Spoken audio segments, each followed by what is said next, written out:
Hello students, बहुत बहुत स्वागत है आप सभी का एक और हमारे नए लेक्चर में। और जैसा कि आपको पता है, लगातार हम लोग क्लासेस को कंप्लीट कर रहे हैं ताकि पटना यूनिवर्सिटी और पीडब्ल्यूसी में जो होने वाला इंट्रांस का टेस्ट है, एडमिशन को लेकर के, इस टेस्ट में आप हाई स्कोर कर सकें।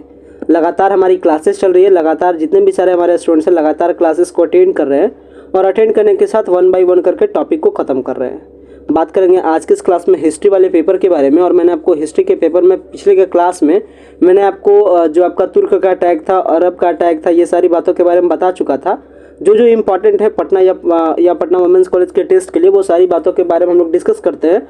बाकी शेष बातों को छोड़ते हैं, क्योंकि अगर आप पूरी इतिहास को अगर आप उलटना चाहिएगा तो पूरी इतिहास इतनी कम टाइम में उल्टा नहीं जा सकता है। आप भी ये बात जानते हैं। तो जो भी चीज़ें इंपॉर्टेंट है आपके टेस्ट के लिए, उसे मैं ईजी से ईजी स्टोरी के फॉर्म में आपको समझाने की कोशिश करता हूँ। तो इसी तरीके से लगातार हम लोग अपने क्लासेस को कंप्लीट करें। तो तुर्क और अरब का जो आक्रमण है देख चुके थे, यहाँ तक कि मैंने आपको बता चुका था कि जो अपना अटैक था मोहम्मद गजनवी का 1025 तक का जो अटैक था, अटैक तक के बारे में बात कर चुके थे। तराइन का जो युद्ध था प्रथम द्वितीय, और मोहम्मद गौरी का जो अटैक था, इसके बारे में भी थोड़ी बहुत बात कर चुके थे। तो आज से हम लोग स्टार्ट करेंगे 1205 में जो मोहम्मद गौरी का जो आखिरी अटैक होता है, और 1206 के बाद जब 1206 में जब मोहम्मद गौरी की मृत्यु हो जाती है, इसके बाद का इतिहास क्या रहा, दिल्ली सल्तनत की स्थापना किसके द्वारा होता है, कैसे किया जाता है, और दिल्ली सल्तनत के बारे में कंप्लीट जानकारी इस पीडीएफ के माध्यम से पाएंगे। ये पीडीएफ आपका हिंदी इंग्लिश दोनों मीडियम में, और ये पीडीएफ आपको आपके क्लास वाला जो आपका ग्रुप है, यानी जो व्हाट्सएप का ग्रुप है, इसमें भेजा जा चुका है। इसका जो एमसीक्यू क्वेश्चन का जो प्रैक्टिस सेट है, इसको भी भेजा जा चुका है, और इसका जो लाइव क्लासेस है वो ऑलरेडी गूगल मीट पे कंप्लीट कराया जा चुका है। तो जो भी स्टूडेंट अभी तक गूगल मीट से नहीं जुड़े, या जो भी स्टूडेंट्स अभी तक क्लासेस से नहीं जुड़े, क्लासेस से जुड़ सकते हैं, ताकि आपकी पटना और पटना वुमेंस कॉलेज की तैयारी कंप्लीट हो सके और आप भी हाई स्कोर कर सके।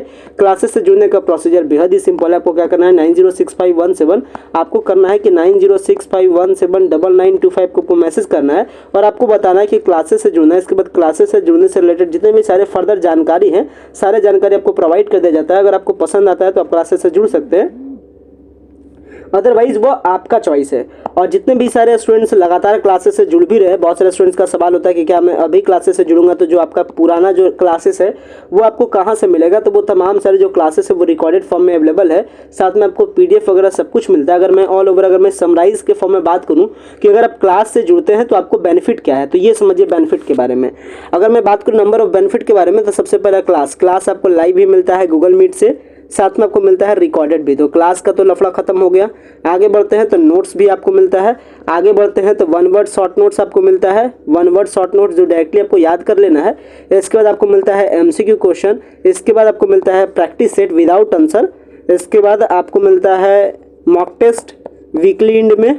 इसके बाद हम लोग जब आपका इंट्रांस का टेस्ट होगा, उस इंट्रांस के टेस्ट के पहले आपको मैं तकरीबन कह सकते हैं कि लगभग हर सब्जेक्ट से आपको 100 टॉप मोस्ट क्वेश्चन का कलेक्शन करा दूंगा, जिससे कि सारा क्वेश्चन इसी कलेक्शन से रहेगा, इससे बाहर कहीं भी क्वेश्चन नहीं आएगा। और ये मैं आपको ओपनली चैलेंज देता हूं, क्योंकि जो भी मैंने अभी तक ऑब्जर्व किया, आज पिछले 3-4 सालों से जो भी मैंने ऑब्जर्व करते आ रहा था, सारी चीज़ों को ऑब्जर्व करने के बाद ये चीज़ों को लेकर के मैं डिसीजन लिया हूँ। और मैं भी एक अच्छे टॉप कॉलेज से पढ़ करके आया हूँ, और Patna science college Patna university के सबसे टॉप मोस्ट कॉलेज में से एक है।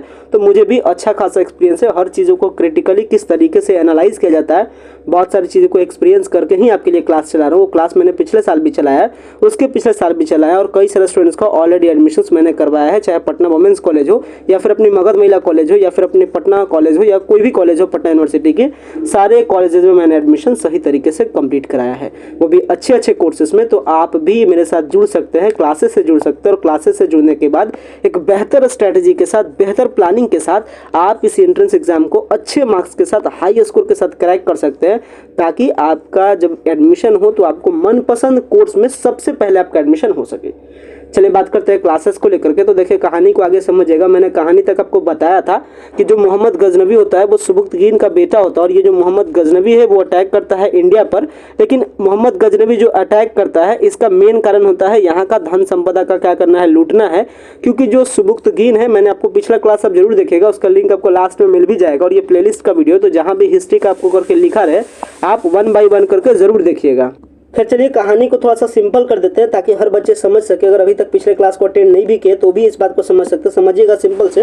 होता क्या है कि अल्पतगीन नाम का एक व्यक्ति होता है जो कि क्या करता है, तुर्की में रहता है। और अल्पतगीन क्या होता है, किसी आदमी का गुलाम होता है, यानी तुर्क के जो राजा थे इसका क्या होता है, जो तुर्क का साम्राज्य होता है उसका गुलाम होता है अल्पतगीन। और अल्पतगीन का क्या गुलाम होता है, सुबुक्तगीन। ये दोनों को क्या करता है कि तुर्क में मन लगता नहीं, ये दोनों क्या कर जाते हैं, यानी अल्पतगीन अपने गुलाम सुबुक्तगीन के साथ बगल वाले राज्य में चलाते हैं जिसका नाम क्या है, अफगानिस्तान।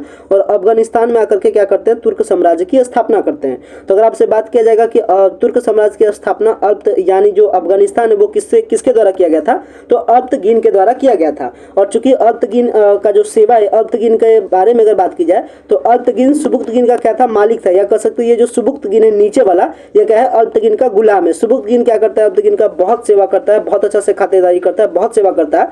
इससे क्या हो जाता है, अल्पतगीन खुश हो जाता है और अपनी बेटी का शादी किससे कर देता है, सुबुक्तगीन से कर देता है। इसी बीच में सुबुक्तगीन को बेटा होता है, बेटा का क्या नाम है, मोहम्मद गजनवी। तो मोहम्मद गजनवी कहाँ से आया ये आप समझ गए होंगे। मोहम्मद गजनवी क्या करता है, लगातार अटैक करता है इंडिया पर।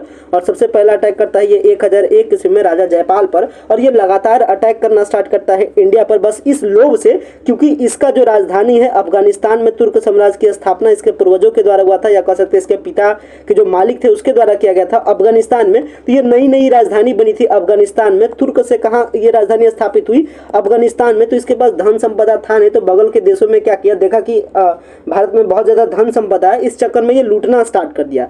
तो अंतर इतना ही था कि मोहम्मद गजनवी यहाँ से बस लूटता था, लूट करके प्रॉपर्टीज को यानी धन दौलत को अफगानिस्तान ले जाकर के अपनी राजधानी बनाने में खर्च करता था। लेकिन ये जो अपना जो मोहम्मद गजनवी था, मोहम्मद गजनवी का मेन काम क्या था कि बस अटैक करना, अटैक करके लूट करके कहाँ लेके चल जाना, अपना अफगानिस्तान में लेके चल जाना। ये मेन काम था मोहम्मद गजनवी का। लेकिन मोहम्मद गजनवी को राज्य वगैरह बढ़ाने में उतना इंटरेस्ट नहीं था। लेकिन जब मोहम्मद गजनवी की मृत्यु होती है, अगर मोहम्मद गजनवी के बारे में बात किया तो मोहम्मद गजनवी का सबसे बड़ा अटैक 1005 ईस्वी में होता है सौराष्ट्र में। इसके बाद 1027 में क्या होता है, जाटों के विरुद्ध अटैक करता है। और जाटों के विरुद्ध अटैक करने के बाद इसके जख्म बन जाते हैं और इसकी मृत्यु हो जाती है। तो अंततः जब इसकी मृत्यु हो जाती है तो अब इसका जो कह सकते हो पूरा जो कुर्सी है अब इसको संभालता है, इसका सेनापति क्या है, मोहम्मद गौरी है। इसका सेनापति क्या है, मोहम्मद गौरी। आप इस तरीके से समझिएगा। मोहम्मद गौरी क्या करता है, अब मोहम्मद गजनवी का जगह लेता है। और मोहम्मद गजनवी के जगह पर अब कौन आता है, मोहम्मद गौरी आता है। तो मोहम्मद गौरी कैसे आता है ये आपको समझ में आ गया होगा।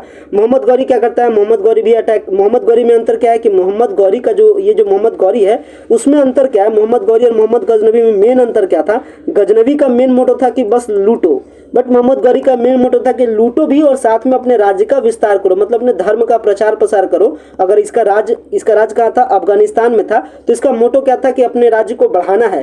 तो बगल में था अपना पंजाब है, लाहौर है, पाकिस्तान है, ये सब राज्य पे क्या करना चाहता था मोहम्मद गौरी, अटैक कर करके अपने राज्य को, अपने साम्राज्य को बड़ा करना चाहता था। अंतर बस इतना ही है। और इसी के कारण क्या करता है मोहम्मद गौरी, मोहम्मद गजनवी से आगे बढ़ चुके हैं, बात किसके बारे में करें, मोहम्मद गौरी। मोहम्मद गौरी क्या करता है, राजस्थान का जो इलाका होता है, इस तरीके से अपना जानते हैं कि ये आपका शॉर्ट से इस तरीके से आप समझ सकते हैं, भारत है अपना, और ये जो भारत है यहाँ पे अपना राजस्थान का इलाका है, गुजरात के ऊपर अपना राजस्थान है। और ये क्या करता है मोहम्मद गौरी का, अफगानिस्तान इधर है, ये क्या करता है जब भारत पे देखता है कि भारत के पास वाकई में ज्यादा धन संपदा है, और ये जब नाम सुनता है कि भाई राजस्थान के कोई राजा है पृथ्वीराज चौहान थर्ड, वो बहुत शक्तिशाली राजा है, और ये क्या करता है मोहम्मद गौरी इन्हीं पर अटैक करता है। और ये अटैक कहाँ होता है, तराइन का मैदान में होता है, इसलिए इसको कहते हैं तराइन का पहला युद्ध। और तराइन का पहला युद्ध होता है 1191 में, दूसरा युद्ध भी होता है तराइन का 1192 में। अंतर क्या हो जाता है, 1191 में जब मोहम्मद गौरी पहली बार अटैक करता है किस पे, पृथ्वीराज चौहान पे, तो उस टाइम पृथ्वीराज चौहान बहुत ज्यादा शक्तिशाली होते हैं और मोहम्मद गौरी को पृथ्वी चौहान के बारे में ज्यादा कुछ पता नहीं होता है। वैसी स्थिति में क्या हो जाता है, मोहम्मद गौरी की हार हो जाती है। और मोहम्मद गौरी में एक स्पेशल बात था, जहां वो हारा तुरंत भाग करके कहाँ चल जाता था, अपना अफगानिस्तान में चल जाता था। तो 1191 में तो मोहम्मद गौरी भाई हार करके कहाँ चल गया, अफगानिस्तान में। सो आगे समझिए, यहाँ तक मैंने बता दिया कि 1191 तक की कहानी को मैंने बता दिया। अब समझिए 1191 में तो मोहम्मद गौरी हार करके भाग जाता है अफगानिस्तान, क्योंकि पृथ्वीराज चौहान थर्ड जो है वो इनको हरा देते हैं। लेकिन 1192 में क्या करता है ये मोहम्मद गौरी है, पूरी तैयारी कर करके आता है पृथ्वीराज चौहान से लड़ने के लिए, और यही कहलाता है तराइन का दूसरा युद्ध। तराइन का दूसरा युद्ध अगर आपसे पूछा जाए तो 1192 में होता है। किसके किसके बीच में होता है, तो मोहम्मद गौरी और पृथ्वीराज चौहान थर्ड के बीच में होता है, ये बात आप याद रखिएगा। लेकिन इस बार की लड़ाई में क्या होता है, मोहम्मद जो गौरी है वो पृथ्वीराज चौहान का जितना भी सारा दुश्मन है उसको मिला लेता है अपने में, और अपने में मिलाने से क्या हो जाता है, पृथ्वीराज चौहान थोड़ा सा कमजोर हो जाते हैं। और इनकी क्या कर सकते मतलब इनकी थोड़ा सा कमजोरी हो जाती है। और ऐसी स्थिति में क्या करता है मोहम्मद गौरी इनको हरा देता है और पृथ्वीराज चौहान को कैद करके कहाँ लेकर के चल जाता है, ये अपने अफगानिस्तान गौर साम्राज्य में लेकर के चल जाता है। तो पृथ्वीराज चौहान को उठा करके लेकर चल गया। पृथ्वीराज चौहान के साथ ये जितना घटना होता है इसको इनके राजकवि का क्या नाम है, चंदबरदाई अपने बुक किस में लिखते हैं, पृथ्वीराज रासो में। तो ये तो बात हो गई 1192 तक का। अब आगे बढ़ते हैं। 1192 के बाद आपको याद रखना है कि मोहम्मद गौरी का अंततः क्या हो जाता है, मृत्यु होता है 1206 में। बीच का फिर आप स्किप कीजिएगा, जो चीज़ें इंपॉर्टेंट है उसी को ध्यान रखना है। 1192 के बाद मैंने आपको बताया 1206 में क्या होता है, मोहम्मद गौरी की मृत्यु हो जाती है। लेकिन याद रखना है कि 1206 में जब मोहम्मद गौरी की मृत्यु होती है तो मोहम्मद गौरी का एक गुलाम होता है जिसका नाम क्या है, कुतुबुद्दीन ऐबक। याद रखना है क्या, कुतुबुद्दीन ऐबक नाम का एक गुलाम है किसका, मोहम्मद गौरी का। मोहम्मद गौरी का 1206 में मृत्यु होता है, लेकिन उसका एक गुलाम है कुतुबुद्दीन ऐबक। इसे गुलामों के मार्केट से खरीदा जाता है। जब आप इसके बारे में डिटेल में पढ़िएगा तो बहुत सारी बीच की बातें हैं, लेकिन मैं सारी बीच की बातों को स्किप करते चल रहा हूँ। जो आपके लिए इंपॉर्टेंट है बस उतना ही बता रहा हूँ, और इससे ज़्यादा आपको इस हिस्ट्री के पोर्शन में याद भी रखने की जरूरत नहीं है। तो यहाँ आपको ध्यान क्या रखना है कि 1206 में मृत्यु हो जाती है मोहम्मद गौरी का, और इसका जो गुलाम है, ये जो आपका मोहम्मद गौरी है, इसका गुलाम क्या है, कुतुबुद्दीन ऐबक है। हालांकि कुतुबुद्दीन ऐबक के अलावा भी कई सारे गुलाम थे, यालदोज था, कुबाचा था, कई सारे गुलाम थे मोहम्मद गौरी का, लेकिन मोहम्मद गौरी का ज़्यादा खास गुलाम कौन था, कुतुबुद्दीन ऐबक था। ऐसी स्थिति में कुतुबुद्दीन ऐबक को जो लाहौर के जो अमीर लोग हैं वो क्या करते हैं कि स्थापना कर, मतलब जो लाहौर के अमीर लोग हैं वो सजेशन करते हैं कि भाई आप स्थापना कीजिए अपने साम्राज्य का। और वैसी स्थिति में कुतुबुद्दीन ऐबक के द्वारा दिल्ली सल्तनत की क्या की जाती है, स्थापना की जाती है। यानी कहने का मतलब मोहम्मद गौरी का मृत्यु होता है 1206 में, और 1206 में जो लाहौर के जो अमीर लोग हैं वो मोहम्मद गौरी के सबसे अच्छे गुलाम कुतुबुद्दीन ऐबक को ऑफर करते हैं कि भाई आप साम्राज्य की स्थापना कीजिए। तो ये दिल्ली सल्तनत का स्थापना करता है, कहाँ करता है, लाहौर में। याद रखना है कहाँ करता है, लाहौर में। या कह सकते हैं कि यहीं से स्टार्ट हो जाता है गुलाम वंश, मतलब गुलाम का गुलाम। जैसे मोहम्मद गौरी का गुलाम कौन आ गया, कुतुबुद्दीन ऐबक। अब कुतुबुद्दीन का जो ऐबक का जो गुलाम होगा वो राज करेगा, इसलिए इसका नाम पड़ा है गुलाम वंश। तो गुलाम वंश की स्थापना कब होती है, गुलाम वंश अपना राजधानी को कहाँ स्थापना करता है, लाहौर में। किसके द्वारा, कुतुबुद्दीन ऐबक के द्वारा। कब होता है, 1206 में। तो कह सकते हैं जो गुलामों का जो वंश है वो आपका स्टार्ट होता है 1206 तक, और ये चलता कब तक है, 1290 तक। यहाँ तक बात हो गई। आगे बढ़िएगा, आगे बढ़ रहे हैं, ध्यान से समझिएगा। तो अब हम लोग एंट्री किस में कर चुके हैं, गुलाम वंश में। तो गुलाम वंश तक मैंने कैसे पहुंचा, ये आपको आशा करता हूँ कि गुलाम वंश तक कैसे हम लोगों ने पहुंचा है, पूरी जो अपनी स्टोरी मैंने स्टार्ट किया था 1001 ईस्वी से, आप पहुंच चुके हैं मेरे साथ 1206 तक। तो देख सकते हैं 100 साल का इतिहास आपको मैंने कवर अप करा दिया, जो आपका एंट्रेंस एग्जाम के लिए जरूरी है। बहुत ही शॉर्ट फॉर्म में कहानी पे। हालांकि ये जो आपका ये तो रिकॉर्डेड क्लासेस, इसलिए मैं ज़्यादा सही तरीके से समझा भी नहीं पाता, इसलिए मैं लगातार आपसे कहता हूँ कि आप हमारे लाइव क्लासेस से जरूर जुड़िए, आप हमारे क्लासेस से जरूर जुड़िए। क्लासेस के टाइम में जो बच्चा को कन्फ्यूजन होता है वो डायरेक्टली बोलता है और वो सारी स्टोरी को बहुत ही सिंपल तरीके से समझ सकता है। तो आप खुद कंपेरिजन कीजिएगा कि आप बेहतर, आपके पास नॉलेज होगा, ये जो बच्चे क्लास ले रहे हैं उनके पास नॉलेज होगा, और आप खुद डिसाइड कीजिएगा कि वो बच्चे का एंट्रेंस एग्जाम हाई स्कोर के साथ क्लियर होगा या आपका क्लियर होगा। खैर ये सारी डिसीजन आप पर निर्भर है, आप इसके डिसीजन को देख लीजिएगा। आगे बढ़ते तो ध्यान रखिएगा जो दिल्ली सल्तनत है वो कहाँ स्थापना होता है, मतलब जो गुलामों ने जो स्थापना की इसका नाम बेसिकली दिल्ली सल्तनत होता है। ठीक है, दिल्ली सल्तनत के नाम से पता है, हालांकि दिल्ली भारत में आना चाहिए, लेकिन ये लाहौर में स्थापना होता है। कैसे और दिल्ली सल्तनत दिल्ली में आता है ये भी मैं आपको बताऊंगा, परेशान नहीं होना है। पहले 1 बाय 1 करके दूसरे पार्ट स्टोरी को समझिए। तो 1206 तक के बारे में मैंने बात कर लिया, और लेकिन कुछ अच्छी बातें भी होती है। अब याद रखिएगा ये जो अपना जो पूरा दिल्ली सल्तनत है, ये जो अपना दिल्ली सल्तनत है ये कहाँ स्थापना होता है, लाहौर में। और अगर ये जो पूरा जो सल्तनत है, यानी कहने का मतलब जो ये जो राजधानी है जो लाहौर में स्थापित होती है, ये कुतुबुद्दीन ऐबक के द्वारा, ये भी बात मैंने आपको बताया। तो इसमें अलग अलग वंशों ने राज किया। वंशों कहने का मतलब नाम पढ़ते गया। तो सबसे पहले जो राज किया वो किया गुलाम वंश। गुलाम वंश कब राज किया, 1206 से लेकर के 1290 तक। हालांकि आपको बता दूं इंसर्ट कि ये जो आपका दिल्ली सल्तनत है इसे हम लोग कब से पढ़ते हैं, 1206 से लेकर के 1526 तक का जो टाइम पीरियड होता है वो हमारा दिल्ली सल्तनत कहलाता है। और इसके बाद मुगलों का काल थोड़ा सा स्टार्ट हो जाता है, जिसमें अपने अकबर आएंगे, बाबर आएंगे, हुमायूं आएंगे। इसके बाद अंग्रेज आएंगे, अंग्रेज आने के बाद अंग्रेज के बाद देश हमारा आज़ाद होगा। और इस तरीके से करते करते आपको कब पहुंच जाएगा, 2023 में। तो 2023 तक हम लोग कैसे पहुंचेंगे, इन शॉर्ट अभी तक मैंने ये भी आपको बताया कि 2023 तक का मोटा मोटी तौर पे समझे हम लोग इतिहास याद कर लेंगे। तो देखिए 1206 में जो स्थापना हुआ दिल्ली सल्तनत का, उसमें सबसे पहले जो वंश ने राज किया वो गुलाम वंश है 1206 से लेकर के 1290 तक। इसके बाद राज किया खिलजी वंश 1290 से 1320 तक, ये सब याद रखना है। इसके बाद तुगलक वंश ने राज किया 1320 से लेकर के 1414 तक। इसके बाद सैयद वंश ने राज किया 14 से 14 लेकर के 1451 तक। इसके बाद आखिरी वंश लोधी वंश राज किया 1451 से लेकर के 1526 तक। और इस पीडीएफ के माध्यम से हम लोग 1526 तक का पूरा इतिहास पढ़ जाएंगे। सोच लीजिए पीडीएफ आपके लिए कितना इंपॉर्टेंट है, और इस पीडीएफ में वो सारी बातें बताई गई है जिससे क्वेश्चन आपके एंट्रेंस के टेस्ट में आएंगे। इससे मैं लगातार आपको कहता हूँ ये सारे पीडीएफ को जरूर एक्सेस कीजिए, जरूर आप क्लासेस से ज्वाइन कीजिए। थोड़ा सा पैसा हर चीज में खर्च होता है, इसलिए खर्च करने से आप पीछे नहीं हटिए और क्लासेस को ज्वाइन कीजिए, पीडीएफ को एक्सेस कीजिए। अब देखिए मैं एंट्री कर चुका हूँ गुलाम वंश में, जो कि 1206 में स्थापना हुआ। तो 1206 वाले गुलाम वंश के बारे में अब बात करते हैं। जो जो इंपॉर्टेंट पॉइंट है बस आपको इंपॉर्टेंट पॉइंट के बारे में याद रखना। तो सबसे पहली बात, ये जो आपका दिल्ली सल्तनत है इसको किसने स्थापना किया? गुलाम वंश ने स्थापना किया। और इसका स्थापना कब हुआ था? 1206 में। किसके द्वारा? तो कुतुबुद्दीन ऐबक के द्वारा। आपको बता दें गुलाम वंश का दूसरा नाम मामलुक वंश भी था, तो याद रखिएगा गुलाम वंश का अगर आपसे दूसरा नाम पूछा जाए तो आप बताइएगा मामलुक वंश। आगे बढ़ते हैं। कुतुबुद्दीन ऐबक हालांकि राजा तो बन गया, लेकिन फिर भी क्या करता था? मोहम्मद गौरी का गुलाम ही अपने आप को मानता था। यानी अपने आप को वो कभी घमंड नहीं किया, अपने आप को कभी राजा नहीं समझा, वो हमेशा गुलाम ही समझा। क्योंकि गुलामों के बीच में, क्योंकि ये गुलाम हमेशा इसलिए समझता था क्योंकि ये साम्राज्य का कह सकते हैं अच्छा गुलाम माना जाता था, इसलिए मोहम्मद गौरी का जो पूरा शासन व्यवस्था है वो किसके हाथ में आता है? कुतुबुद्दीन ऐबक के हाथ में आता है। क्योंकि कुतुबुद्दीन ऐबक के अलावा और भी गुलाम थे। कौन कौन गुलाम थे? यलदोज और कुबाचा भी थे, लेकिन यलदोज और कुबाचा थोड़ा से अच्छे गुलाम नहीं थे, कह सकते हैं मन के मर्जी वाले गुलाम थे। इस ऐसी स्थिति में जो लाहौर के जो अमीर लोग थे वो किसको ऑफर करते हैं राजा बनने के लिए? वो कुतुबुद्दीन ऐबक को करते। तो कुतुबुद्दीन ऐबक की अच्छी बात है, आपसे पूछा भी जाएगा कि बताइए गुलाम वंश का कौन सा ऐसा राजा था जो अपने आप को हमेशा गुलाम ही समझता था? तो वो था कुतुबुद्दीन ऐबक था। आगे बढ़ते हैं। कुतुबुद्दीन ऐबक के कुछ इंपॉर्टेंट कार्य जिससे आपके क्वेश्चन आते हैं उसको समझिए। कुतुबुद्दीन ऐबक ने क्या किया कि सूफी संत कुतुबुद्दीन बख्तियार काकी की याद में दिल्ली में कुतुब मीनार का काम स्टार्ट कराया। अगर आपसे पूछे कुतुब मीनार का काम किसके द्वारा स्टार्ट हुआ, तो कुतुबुद्दीन ऐबक के कारण स्टार्ट हुआ। कुतुबुद्दीन ऐबक ने काम कराना स्टार्ट किया कुतुब मीनार का, और ये पहला तल्ला बनाया। कुतुब मीनार के बारे में अगर बात की जाए तो कुतुब मीनार में टोटल 5 तल्ला है। First floor, second floor, third floor, fourth floor and 5 floor. अगर 5 फ्लोर में बात की जाए तो ये जो पहला तल्ला ये कुतुब मीनार का है, ये आपका कुतुबुद्दीन ऐबक के द्वारा बनाना स्टार्ट किया गया। दूसरा तल्ला, तीसरा तल्ला, चौथा तल्ला, ये जो आपका तीनों तल्ला है यानी सेकंड, थर्ड, फोर्थ फ्लोर, इसका काम कराया गया इल्तुतमिश के द्वारा। और 5वां फ्लोर आखिरी जो काम कराया गया। सो यहाँ तक मैंने आपको बताया कुतुब मीनार के बारे में, मैंने आपको बता दिया कि first floor, second floor, third floor, fourth floor किसने निर्माण कराया। इसके बाद कुतुबुद्दीन ऐबक के द्वारा और अगर इंपॉर्टेंट निर्माण के बारे में बात की जाए तो इनके द्वारा निर्माण किया गया है 2.5 दिन का झोपड़ा का।